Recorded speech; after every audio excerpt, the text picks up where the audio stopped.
Hello, and welcome to another Cloud Podcast, a podcast designed to bring you stories from the smartest minds in IT, operations, and business, and learn how they're using cloud technology to improve business and the customer experience. Well, welcome everyone to another Cloud Podcast. I'm joined today with my co-host, Alex. Alex, how's it going? Going great, Artie. Looking forward to having another solid session with you. Yeah, absolutely. And I'm also joined by our guest today, Fred Stacey from Outsourcing Consultants. He is the global head of partners. Fred, welcome to the show. How's it going? Good. Thanks for having me, Artie. Appreciate it. Absolutely. Well, let's go ahead and jump right into it. Fred, tell us a little bit about who you are, what you do, who is Outsourcing Consultants, and we'll jump into what BPO means and what you do. Yeah. So I'll give you the 100,000-foot overview. I've been in contact centers my entire adult life. That's over 26 years, and that does age me. Not that the gray in the beard doesn't already, right? But I had a similar journey to a lot of people in this industry. I started as an agent, I grew into leadership, ran centers, help companies start new call centers and recover failing ones. And then about 19 years ago, I got pulled into the tech side of the business, and I've been in every different role inside an executive level in contact center technology. But more importantly, 4 years ago, I joined forces with Outsourcing Consultants, and what we do is we actually service clients all over the world, helping them identify and select the right BPO vendors for their particular needs. Anything from debt collections to customer service to technical support to sales. And really help them identify the right outsourcers to shortlist and talk through and then onboard. And then we of course continue on with the process and help maintain, as you guys know, whether you're dealing with tech or outsourcers or anything in an implementations in a complex process. There's always opportunity to improve, get better, make sure that everything goes well in the process. So we're really we're a large advisory firm for outsourcing services, with over 500 BPOs around the globe under contract and source hundreds of pieces of business. That's what we do. Yeah, before we get too far into it, let's talk a little bit about BPO, because when you say BPO or offshore or outsourcing, a lot of people think agents answering English calls in India or the Philippines, but it's way more than that. So tell us a little bit about what is BPO, what is outsourcing, what can you outsource? Is it just to a specific region or is it global? Tell us a little bit about that. Yeah, absolutely. So business process outsourcing, or BPOs, have been around for a long time, right? Very long time. And it can be anywhere in the world, from here domestically to the nearshore markets, Latin America, South America, Caribbean, to the offshore markets, like you said, India, Philippines.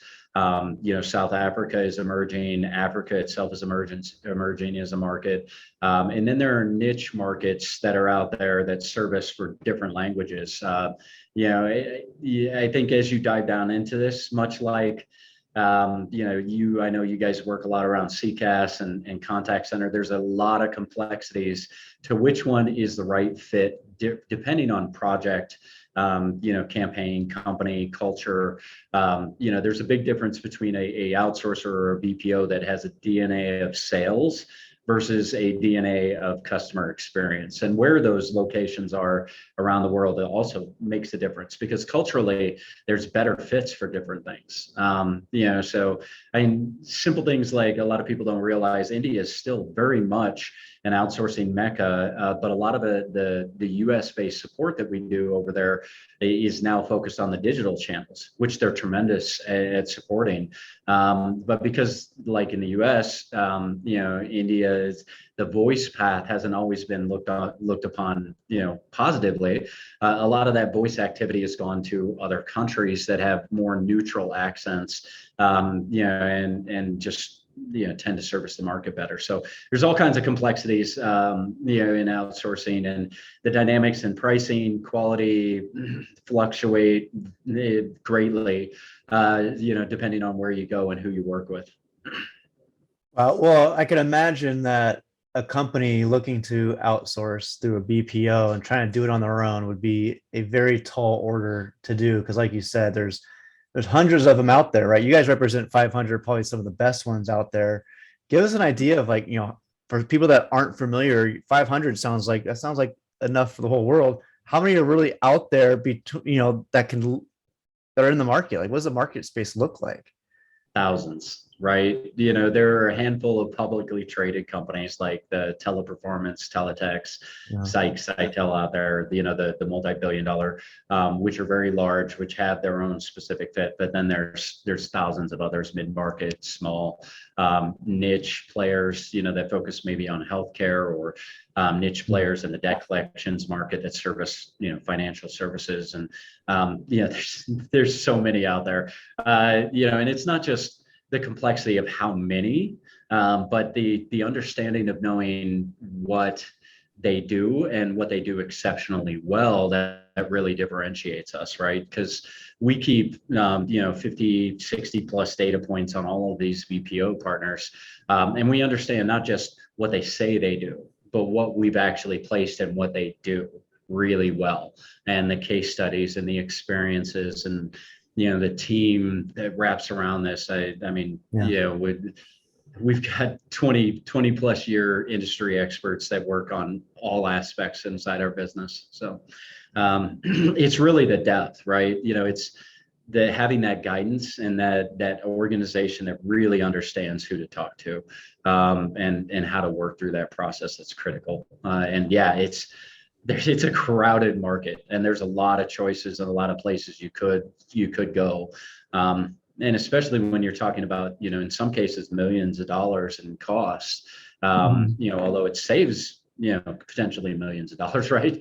There's still a heavy cost. And if you make the wrong decision, it has significant impacts to your customer experience and then your bottom line. So yeah, it's crazy. It's a lot more competitive than what people realize. Yeah. Yeah, we have a couple people in our network who are thinking about growing their business abroad. Maybe they're a North America-based organization and they want to grow to the EU market or Asia Pacific market.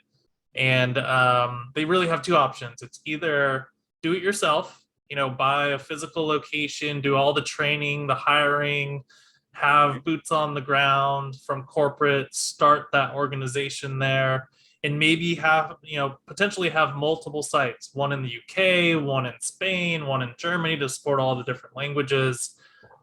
Or they could go the BPO route. But there's this kind of like hidden friction of, well, I don't know, we want to keep everything proprietary and in-house, and there's a security layer, and we want to be hands-on with our training. So talk us through a little bit about that kind of, choice, and what are the benefits of a BPO kind of in those scenarios? Like, what are the things that you get if you decide to go with someone out of your 500 plus Rolodex of BPOs to maybe support that campaign? Yeah, great question. And actually, I think it's fascinating to watch the dynamics of just the industry and business in general and the way that they look at outsourcing. I used to believe there was two camps. People would believe absolutely that I should outsource, whatever I need to save money. That was the number one driver, cost. Or I absolutely shouldn't outsource. What's happened, I've seen over the last 10 years, is especially with technology companies really preaching, do what you do, that's a part of your core business and what you do best, and outsource the rest. I think it's kind of trickled down even into more of the traditional, organizations. And outsourcing has absolutely become a valuable resource for organizations to not just save money, but to also bring in experts that actually that's all they do day in and day out, is create better customer experiences and partner with them to drive that piece that which an organization really knows they're not good at. Now the way it happens is fascinating too, because with the proliferation of cloud, it's now that the first party organizations are not just pushing what used to be just their CRM or some of their customer data to the BPO, but they're actually owning the whole stack and pushing all of that technology to each of the BPOs, so that really to do things like champion and challenger, which is where you bring in your existing BPOs and you bring in a new one to challenge them. It's exactly what it sounds like, right? But to do those things with data static across the board, that's already normalized, that you 100% know how is BPO A, B, and C performing, and now how's my new challenger performing, and really being able to take a true look at apples to apples, and do this stuff in the way that we always meant it to do it this way as an industry, but now we really have the tools to do it. I mean, you can, with companies like you guys, you can virtualize your whole stack, push it to a BPO, turn them up in a DaaS environment with your CCaaS, with your CRM, with your voice analytics. And if they're not performing well, or you have something go wrong, you can turn somebody off in a minute, and you can move it over. And it's as simple as credentialing now, really to keep your compliance and security. So all the things that used to be detractors, I think are quickly, people are realizing that it's just not the case in the modern world. But we still have the interesting dynamics of our market. Contact centers in general, we're not quick to adopt. So we all know, the market's still like 70% premise, right? We haven't adopted near at the level where we should have. And you would think the pandemic would have pushed us even faster, but we see duct tape and bubble gum holding up some of these old premise-based systems still today. And not that you can't virtualize, and not that you can't use those tools in there are ways, right? You can bring in a unified communications platform, do ringbacks to soft phones, and there's all kinds of creative things you can make a premise-based solution work. But to truly get to the point where I'm talking, to deploy completely virtualized Apple to Apple organizations, that's all once companies get cloud, get modernized and get their digital transformation underway to touch their contact center, it then becomes a no-brainer. Yeah. So, and one of the things I like that you brought up was, as companies look to, let's do what we do best, and then our focus on our core business, and then outsource what we can for others that are experts, right? Because these BPOs, they're experts at data collection, or payment collection, whatever it might be in that specific niche. And we see it on the IT side when we work with CIOs and CISOs on security, right? If it's a smaller mid-market company and they don't have the resources to go out and hire, a security person that can monitor the network day in and day out, well, that's not their core business. Let's go bring in an expert company, a managed service security provider, to do that for them. And it's the same thing with support and whatever it is that they're trying to accomplish, where they would want a contact center or call center. Well, that's not our bread and butter. It's not our core business. Let's go out and outsource that. But it's just, the hard part was finding the right one. Right. Well, and like Artie was referencing, if you want to go global, right, and you all of a sudden have to support the Korean language, and I'm just using it as an example, right? More than likely, you're going to have to, in order for the best quality service, how are you going to find a Korean BPO who will partner and get you all the data and get you all the information you need securely, safely? How do you go to the Philippines without putting boots on the ground? And I've done international expansion in software, and it's hard. It's really hard and really expensive, especially when you're first trying to do it, right? So I've always been a big believer in know what you do, keep your core piece of your business in-house, and then trust experts out there, and then know who to go to if you don't know who the experts are, right? And that's where we really fit in for the market. Yeah, and I want to piggyback on something Alex said a little bit earlier too, about having outsourced, managed service for your security, for it's for that area of business. Some of these BPOs are now, and they've been doing this for years, decades, I should say, but now they're getting really good at it because of all the cloud technology that's out there. They're getting really good at being able to do other non-contact center specific tasks. The traditional answering of phone calls, emails, and chats, yeah, they can do that stuff, but they could also do other tasks like be a command center. So they could schedule all the agents and make sure that they're in real time, they're adhering to their schedules. They could also do back office admin tasks, take this list of data and fix it in this CRM or this database. There's also, what I've seen is a lot of digital type tasks as well. Touch up these photos or consolidate these files and put them into, store them in the cloud in the appropriate way. Fred, are you guys seeing that? Is that emerging? Is that growing for the BPOs, or is that just something that's always going to be a side business for them next to the traditional answering of phone calls, chats, emails, and contact center? So what we see is there is some complex back office stuff that we see consistently growing. Things like AI data annotation. A lot of people don't realize this, but all these self-driving car concepts, that requires a human being to sit back there and look at images and actually tag those and associate it so they can train the AI engine in the background to then be able to respond appropriately, right? There's all kinds of uses around data annotation, and that's a big growing market, but it's niche, right? I mean, I'd say the BPO market in general, service support, omni-channel, across the board is the biggest. It is a growing market. The dynamics is more around where and how it's shifting.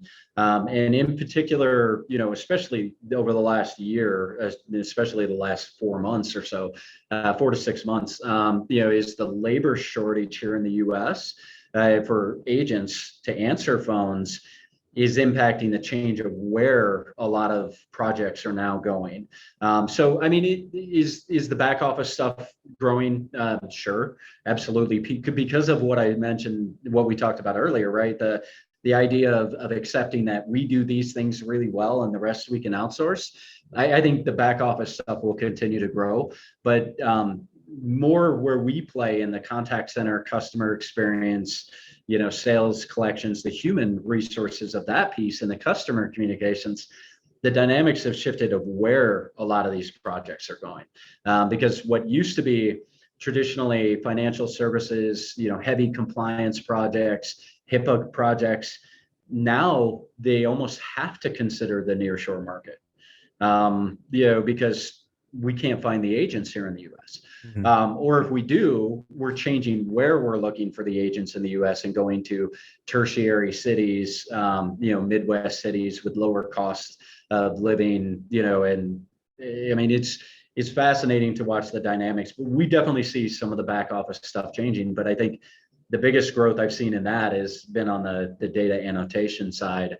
I think that'll continue as, AI engines need to continue to be tuned. It takes humans to say, that's a green baseball cap versus that's a hat. And the difference for an AI tuning is big when it comes to that kind of detail. But then you're going to start to get me geeking out about tech. So let's not head down that path. Well, we might head down there a little bit. I like talking technology, and I think that's great. And I didn't even think about the AI side and having this data annotation, because like a child, and we've heard this multiple times from people when we talk about AI, is you have to train it, you have to nurture it. It's an employee. It's treat it like a human, because a baby is not going to learn unless you teach it. AI is not going to learn unless you teach it. And so the more you can throw in those things, the better. So where I wanted to go, when we talk about how technology is being brought into these outsourced contact centers, do you see it more, the adoption coming more from the companies bringing it to the BPO saying, we want this, and then the BPO saying, let's bring it, let's revamp our technology and bring cloud in? And then the second part of that question would be, has the reluctancy changed to go offshore because the cloud is there now where they can be more secure? Okay, so let's answer the secure one first. And then we'll dive into the other one because I think the other one's a much longer conversation, Yeah. right? As far as the openness to nearshore, offshore, I think there's some of the dynamics of security definitely have helped. We're clearly able to secure and lock down virtual environments and deliver cloud technology securely anywhere in the world today. COVID helped us prove that out at a much larger scale, right? So I think that's definitely helped. No question about it. I think there's also a realization that the assumption of the India language, and I've got a bunch of Indian friends. This is nothing personal, and I know this is bottom line. A lot of Americans struggled with the Indian outsourcing and the language and the way that they communicate verbally, and but they've done phenomenal at the digital side, right? And I still believe that cultural training and language training has gotten better, and I've heard some campaigns of voice going back over to India, but not at significant volume, right?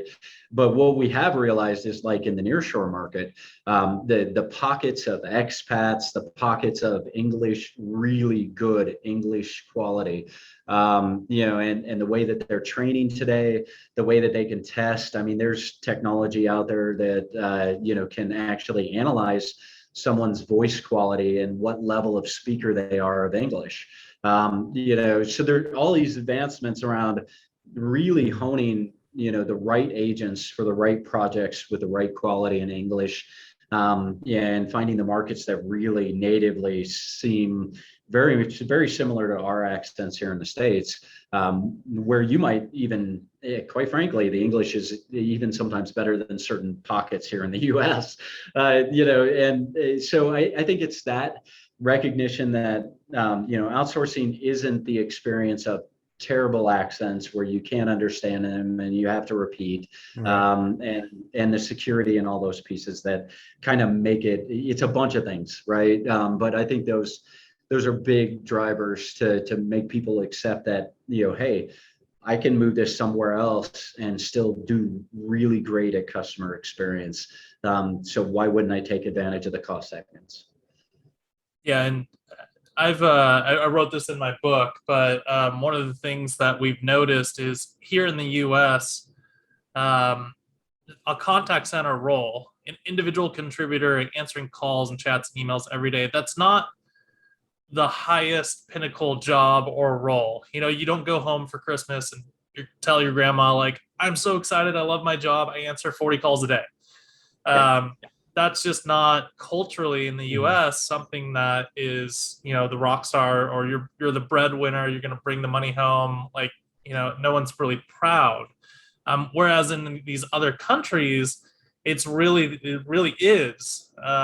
They are the breadwinners. They are the people who will want to do that role for a very long time, 10, 20, 30 years, or make a career out of it because, one, it's steady income. Two, they have they're learning technology in an area where they may not have access to technology without that opportunity or that job skill set. And then three, a lot of these providers, this BPO providers, provide full healthcare, like doctors on site, the ability to finance housing or transportation to and from work, and or just gifting of bus passes and or cars or motorcycles or mopeds. So it's a very, very amazing job. And that's one of the things that you see when you work with a BPO, is that your churn may go down because people are actually actively looking to work an account for a long time, multiple decades. Whereas maybe in the US or nearshore or in Europe, someone starts in the contact center and then within a year they're like, I'm so over taking calls, I want what's next. I want to become a team lead, I want to go to sales, I want to go to product development. So what are your thoughts about that, about the longevity of the employees themselves and culture? Oh, you spot on. I mean, obviously, you've been around this long enough to know that that is absolutely an advantage. Culturally, we just don't look at contact center jobs as great jobs. Nor are we seeing the younger generation wanting the jobs. Quite frankly, part of this labor shortage crisis is also to do with the fact that the younger generations don't want to work for anybody. They want to be entrepreneurs. They want to do things on their own time, in their own way.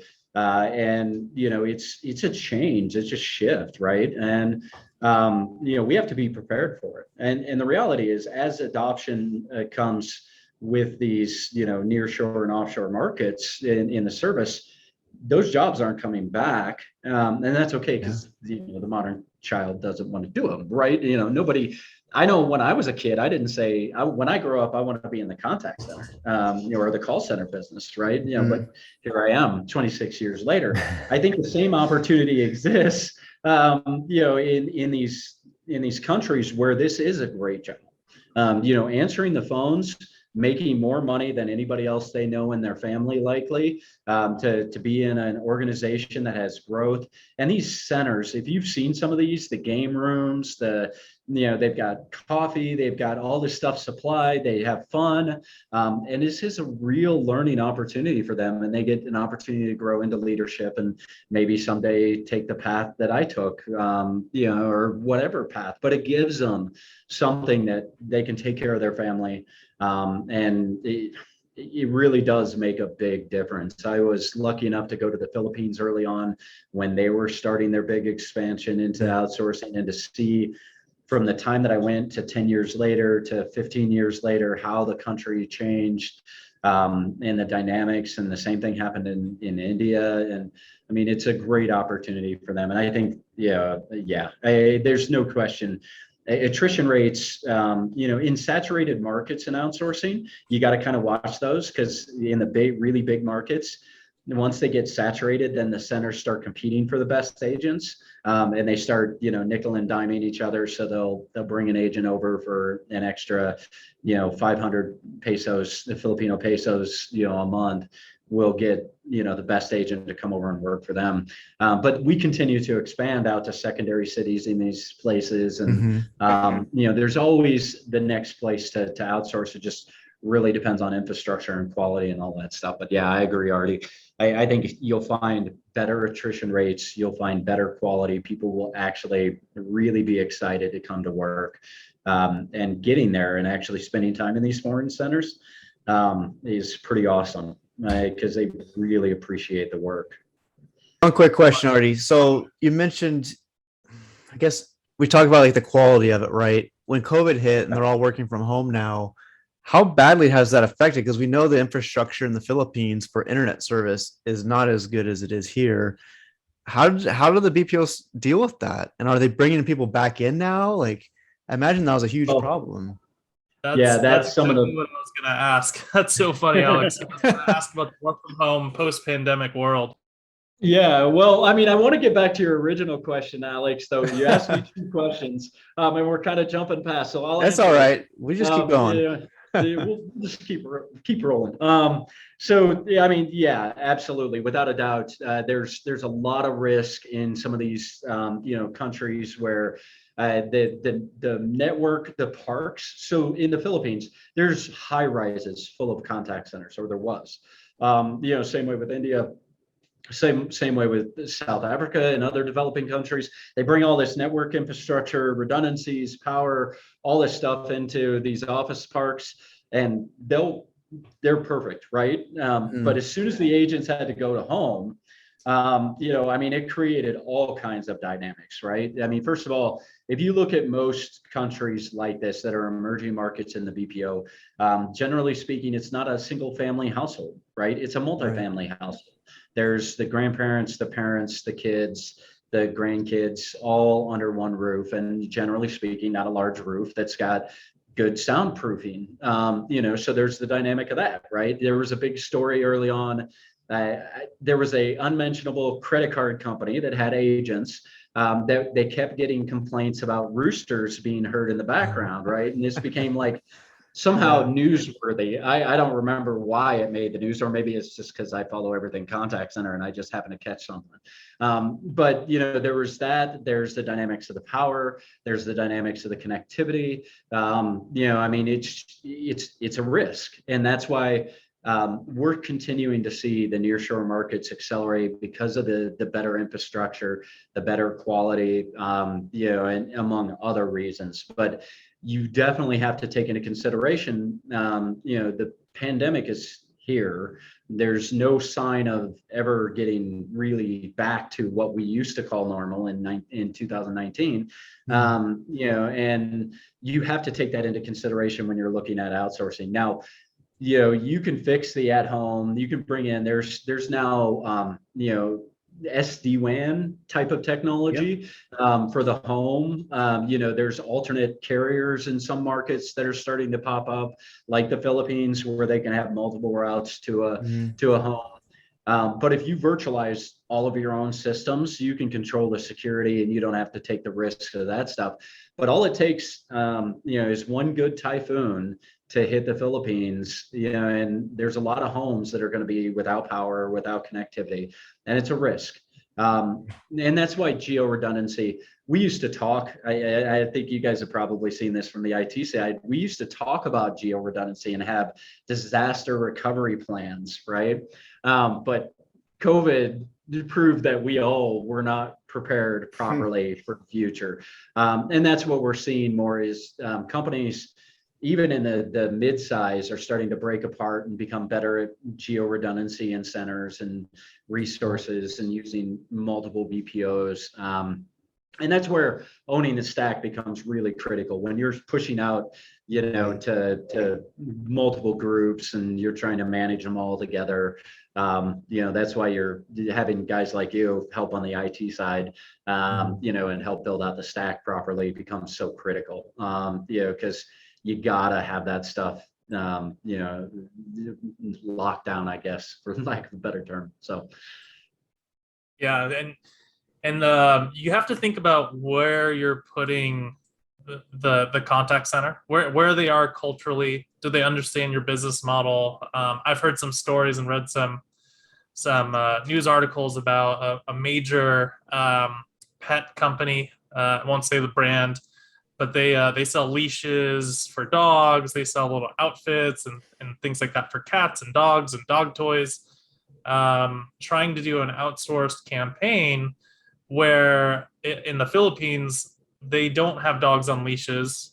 The dogs literally just roam free, and you have a bowl for them, and that's it. You would never dress up a dog or buy a tennis ball and throw it in the backyard. That's just not culturally what they do. So it was really hard from a training and educational standpoint to train agents on what is a dog harness, what is a football jersey for a dog, and sizing for that, and how you measure the sizing on a dog to fit those types of clothing. So that's one of the things you have to think about, along with the other probably 800 bullet points that you guys have to choose a vendor. So I want to pivot to that piece.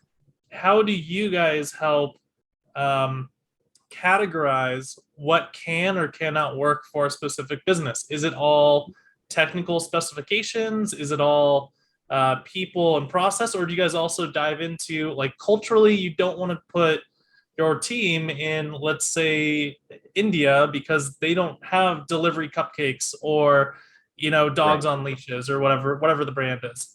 Yeah, absolutely. So great question.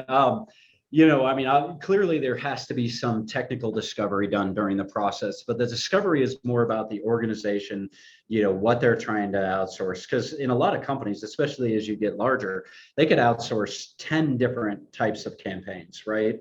And some of them, if it's a collections campaign, you certainly, not that there aren't good collectors in the Philippines, but I certainly wouldn't consider the Philippines culturally as a great place to put collectors, because it's a very polite, very family-oriented culture. They, at first, when the first campaign I ever saw tried to put over there in collections, failed miserably because the collectors who were contact center agents couldn't ask for money because it was disrespectful in their culture. So of course, there's all the dynamics of what they're trying to accomplish. What are the KPIs? What are they looking for? And then with our database, to use all of that discovery information and understanding of what is the business outcomes they consider successful for outsourcing, and then identifying the data points and the BPOs around the world. So taking that 500 down to maybe 50, right? And saying, okay, now let's really look at these 50 and let's take it down to the top 10. And depending on what the client wants, then at that point, we put it all into so the process is actually done in a project description with an opportunity code. Everything's silent, right? And I'm not going to get much too deep because clearly, we've got our magic stuff that we do underneath, right, with the data. And but the bottom line is we pare it down to the right number of vendors that the client really wants to take a look at, provide them all the details of what they need to know about them, where they fall in the price range market, the experience they've had successes with, actual campaigns that fit what the customer is looking for those, what they've done successfully, and get them into the process. And so there's a lot that goes into it. It's not just, do they meet security compliance audits? Do they meet the language requirements? Do they have the active agents? Do they meet the budget? Those are all kind of table stakes, right? Anybody can gather that. It's all the details that go beyond that, right? The not just the cultural fit, but do they have other, say gaming or manufacturer clients? Do they understand customer service? What it means to actually support, do technical support for an MSP. There's so many variables, right, depending on the project, but it's really knowing that and having the data and insights and experience to know where to properly place this stuff and who to bring in. I've got another two-part question for you. The first one's really easy. It's okay. What's the sales cycle look like from when a company engages to when they typically find a BPO that they're going to go with? And I'll ask a second question after you're done with that.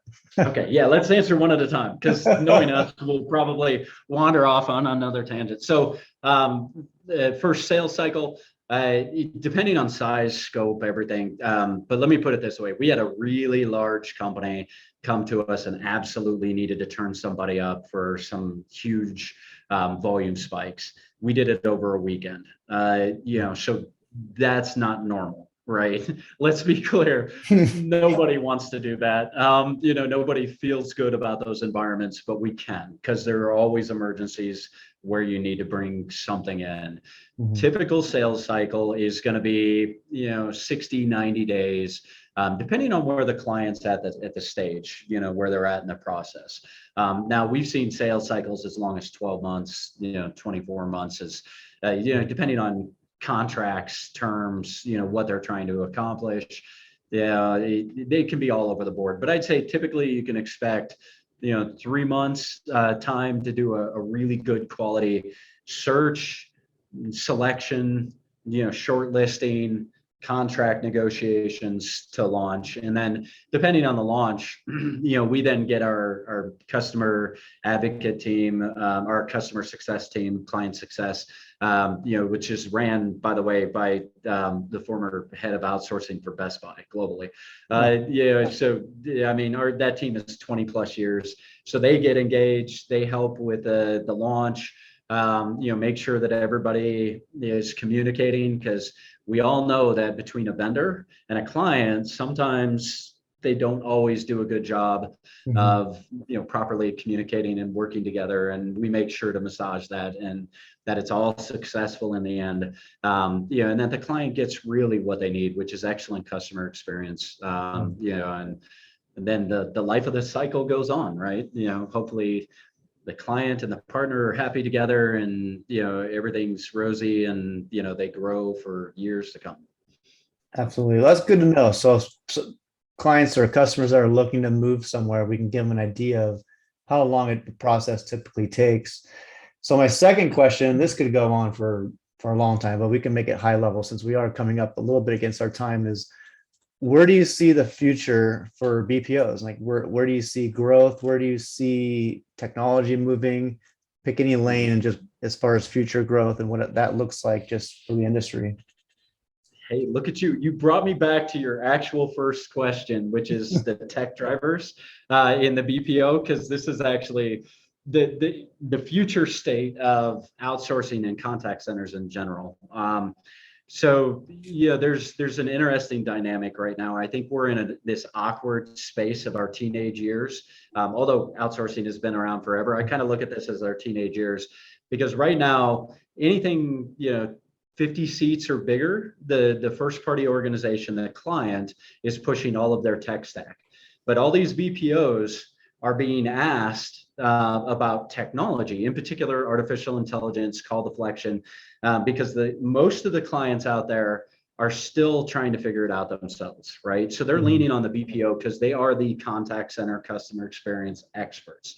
So they're expecting these BPOs to know everything there is about contact centers, including artificial intelligence, omni-channel, the future of RPA, yada yada.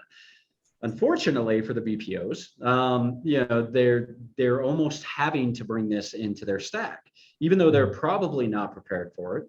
Some of them are. A lot of our partners I've worked closely with, they're absolutely spot on, and they've got their stuff together. But the BPO market in general is trying to become technology experts and consultants and almost managed service providers of technology at the same time.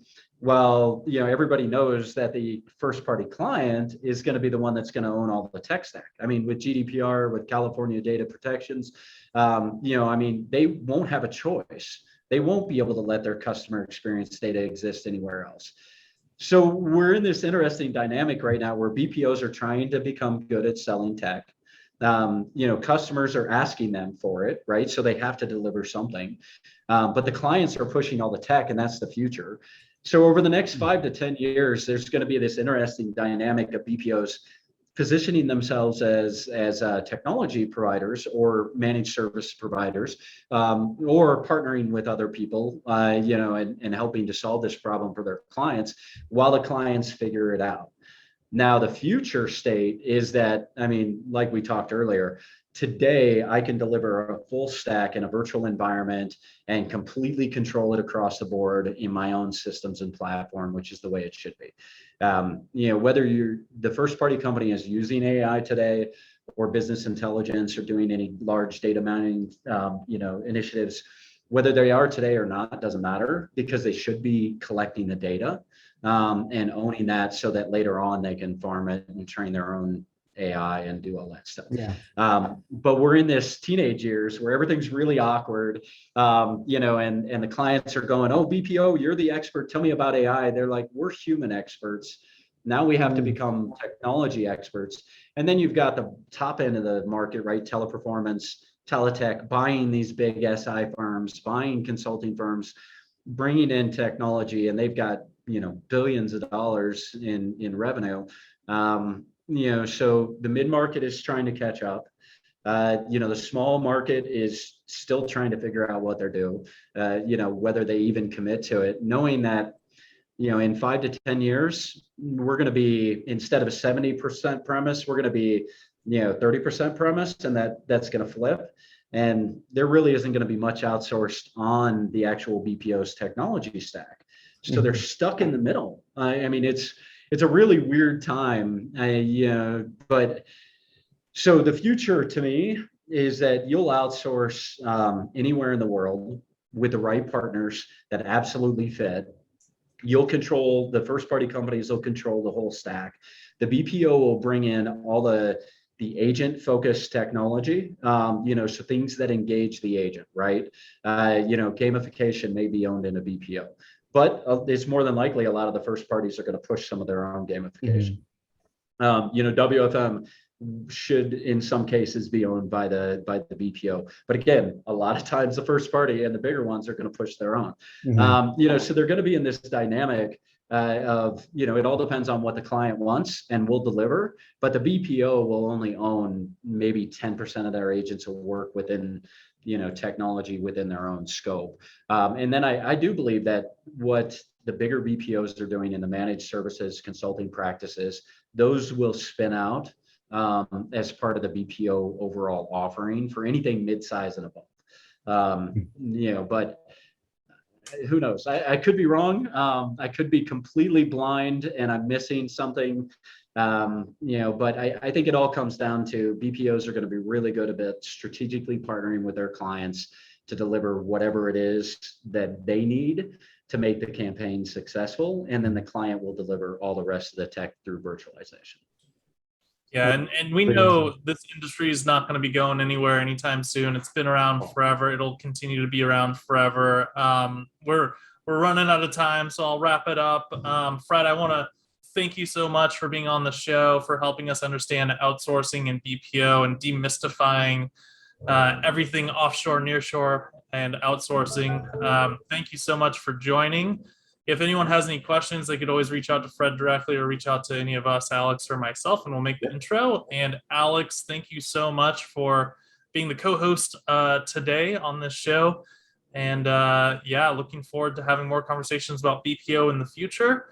And Fred, if we have the chance, we'll probably do another podcast with you just to talk a little bit more about BPO, maybe post-pandemic once we get out of this work from home. Yeah, absolutely. Happy to join you guys again. This has been a blast. You can tell I just love talking about this stuff, and you guys have been awesome. So really appreciate you having me. Absolutely, Fred. Thank you so much. We'll be in touch, and good luck out there, everybody. All right. Thanks, guys. Well, that wraps up the show for today. Thanks for joining, and don't forget to join us next week as we bring another guest in to talk about the trends around cloud contact center and customer experience. Also, you can find us at adleradvisors.com, LinkedIn, or your favorite podcast platform. We'll see you next week on another Cloud Podcast.